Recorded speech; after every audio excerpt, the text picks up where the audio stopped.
युवा देश की शक्ति और उसका आधार होते हैं। उसका एक जीता जागता उदाहरण विदिशा में आज देखने को मिला है। दरअसल अयोध्या में रहने वाले आशुतोष पांडे, जो दिल्ली में एक बड़ी कंपनी में नौकरी करते थे, मोटी पगार भी लेते थे, लेकिन कोरोना काल में अपने दो साथियों को ऑक्सीजन की कमी के चलते उन्होंने खो दिया। उसके बाद उन्होंने वातावरण में ऑक्सीजन की कमी को दूर करने के लिए पर्यावरण संरक्षण का बीड़ा उठाया। वृक्षों को लगाने से ही ऑक्सीजन की कमी दूर की जा सकती है। इसी बात को आधार मानकर उन्होंने पूरे देश में पदयात्रा प्रारंभ की। दिसंबर 2022 में अयोध्या से शुरू हुई उनकी यह यात्रा 26 जनवरी 2026 को अयोध्या में संपन्न होगी। इस दौरान उन्होंने 16,000 किलोमीटर की पदयात्रा करने का लक्ष्य बनाया है। तकरीबन 21 राज्यों से होकर 11,000 किलोमीटर की यात्रा पूरी कर मंगलवार को वह विदिशा पहुंचे। आशुतोष ने कलेक्टर से मुलाकात कर यहां सघन वृक्षारोपण करने के संबंध में चर्चा की। आशुतोष ने बताया कि शिक्षा प्रक्रिया में बदलाव जरूरी है, जो पर्यावरण से जोड़कर देखा जाए। उन्होंने कहा कि कोई भी बच्चा जब स्कूल में प्रवेश करता है, तब उसके नाम पर एक वृक्ष स्कूल की ओर से लगाए जाएं, जिनकी देखरेख की जिम्मेदारी स्कूल और बच्चों के पालकों को दी जाए। यदि ऐसा नियम लागू होता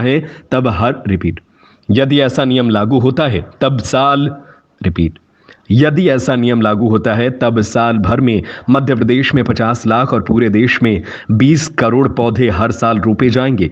उन्होंने दावा किया कि अगर इसी प्रकार से पर्यावरण का नुकसान होता रहा तो 2030 तक देश में ऑक्सीजन की कमी हो जाएगी। उसे रोकने के लिए यह कार्य किया जा रहा है। शादी में उन्होंने कहा कि 26 जनवरी 2026 को अयोध्या में एक बगीचा बनाया जा रहा है, जिसे राम वाटिका का नाम दिया जाएगा। जी, क्या नाम है आपका? मेरा नाम आशुतोष पांडे है सर। मैं अयोध्या उत्तर प्रदेश का रहने वाला हूँ। 4 दिसंबर 2022 को इसकी पदयात्रा अयोध्या से शुरू की गई। ये वंदे भारत पदयात्रा जो राष्ट्र अच्छा राष्ट्र निर्माण को लेकर किया जा रहा है। और अभी फिलहाल मैं 11,000 किलोमीटर की पदयात्रा कर चुका हूँ। यूपी, बिहार, झारखंड, छत्तीसगढ़, उड़ीसा, आंध्र, तेलंगाना, तमिलनाडु, केरल, कर्नाटक, गोवा, महाराष्ट्र, गुजरात के बाद मैं मध्य प्रदेश में हूँ। पर्यावरण के लिए फिलहाल पैदल चला जा रहा है और इसकी शिक्षा व्यवस्था के अंदर एक पॉलिसी डिमांड की जा रही है। मैं चाहता हूँ क्लास 1 से क्लास 12 के बीच में सेंट्रल गवर्नमेंट एक पॉलिसी इंट्रोड्यूस करे। फ्रॉम दी स्टार्टिंग सेशन जब बच्चा स्कूल जाता है, तब बच्चे को आप स्कूल की तरफ से एक पेड़ दीजिए, बच्चा उस पेड़ को प्लांट करे, उसकी एनुअल ग्रोथ के बिहार पे आप उसको बोनस मार्क्स दीजिए। अगर ऐसा नहीं कर पाए तो हमारी स्थितियां बहुत खराब हो जाएंगी। क्लाइमेट क्लॉक वेबसाइट के अकॉर्डिंग हमारे पास केवल 5 साल 162 दिन बचा हुआ है। 5 साल 162 दिन के अंदर हमने फॉसिल फ्यूल्स को रिड्यूस नहीं किया और अगर हमने कार्बन को रिड्यूस करते हुए प्लांटेशन को बहुत तेजी से इंप्रूव नहीं किया और कलेक्टिव अकाउंटेबिलिटी की तरफ नहीं गए, तो एक बहुत बड़ी क्राइसिस 2030 तक हमें देखने के लिए मिलेगी। इसी चीज़ को लेकर मैं 21 राज्यों के माननीय मुख्यमंत्री से, पर्यावरण मंत्री से मिल रहा हूँ। 2026 में इस यात्रा को समाप्त किया जाएगा अयोध्या में, जहाँ पे 1 लाख वृक्ष लगाया जाएगा, जिसको राम वाटिका का नाम दिया जा रहा है। और अभी तक 2700 से ज़्यादा वृक्ष लगा चुका हूँ। साथ में मैं 17,000 बच्चों का सेमिनार्स कर चुका हूँ। 1700 से ज़्यादा गांव विजिट कर चुका हूँ। 78 जिला अधिकारी को मिलकर ज्ञापन दिया गया। 6 मुख्यमंत्री हो गए, 7 पर्यावरण मंत्री हो गए और 7 शिक्षा मंत्री को मिलकर इसको लेकर ज्ञापन दिया जा चुका है।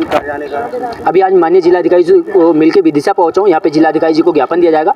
ज्ञापन देने के बाद आज मेरा रात्रि विश्राम होगा, कल प्लांटेशन होगा और प्लांटेशन करने के बाद फिर मैं आगे की तरफ छतरपुर के लिए यहाँ से निकल रहा हूँ, जहाँ पे बाबा बागेश्वर धाम जी को इस कॉज के लिए इन्वाइट किया जा रहा है, 2026 वाले कॉज के लिए।